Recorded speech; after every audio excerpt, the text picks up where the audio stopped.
আমি একটি হাদিসের প্রেমে পড়েছি। আপনি যখন নিজ কক্ষে নীরবে কান্না করবেন, আল্লাহ তখন ফেরেশতাদের উদ্দেশ্য করে বলেন, কোন জিনিস আমার বান্দার চোখে পানি আনলো?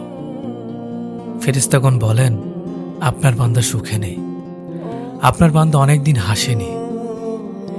এই বলে ফেরেশতাগণ কান্না করতে থাকেন এবং আল্লাহকে বলেন, হে আমার রব, আপনি জানেন আপনার এই বান্দার হৃদয়ে কি রয়েছে, অতএব আপনি তার জন্য সবকিছু সহজ করে দিন। আল্লাহ বলেন, আমার এই বান্দা জীবন থেকে এমন কিছু হারিয়ে ফেলেছে যা সে অধিক ভালোবেসেছিল।